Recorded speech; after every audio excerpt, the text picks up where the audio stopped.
Hey, hey, hey, I am at it again. I am getting ready to plant all of my beautiful vegetables that I just got from Maine's Garden Shop and Stuckey's Greenhouse.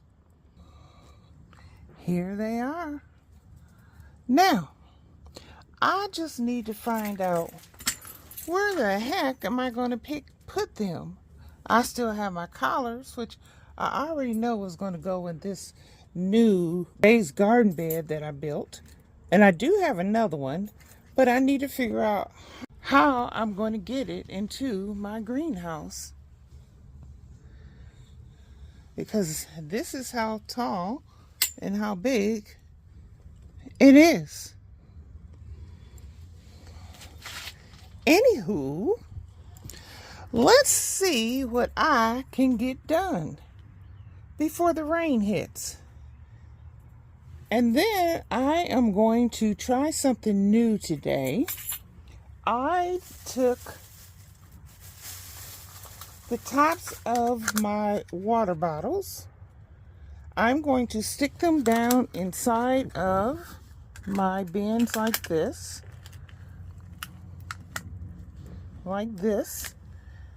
And I'm going to put mothballs in here. Now, I did talk to someone at Lowe's, and I noticed they had mothballs in the garden section. I gotta figure out a way to keep these crusty old critters out of my garden. And since mothballs have a little bit of a minty smell, maybe, just maybe, this will help. So let's see how it goes. Let's get started on planting. I will show you some results in just a bit. So far, I have planted one set of the Walla Walla onions.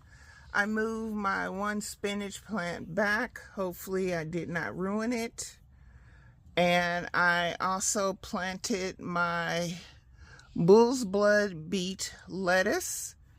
Now, the only thing I'll eat on here is the lettuce. I don't eat the beet part, but maybe this year I will. So far, that is in one planter. Now on to the next planter. I bought cauliflower, and where the critters attacked my collards, I left what few collards were left in there, and I put my cauliflower in there. And let's hope that these will grow. They are already large enough. Let's hope that we get some cauliflower on it and pray that the critters stay out of it. I'm still going to do my other thing I said I was going to do with the mothballs and see what happens.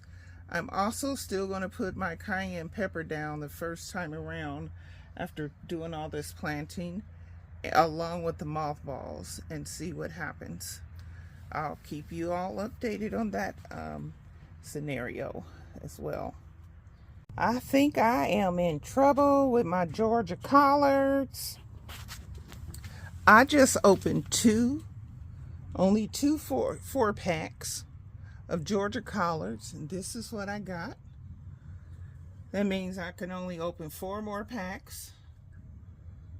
That's what I'm going to get. Oh, Lord Jesus. And I still have all of this to go. So I need to figure out what I'm going to do. So I have a feeling I need to go get more soil and fill up the other raised garden bed. Lord Jesus, help me.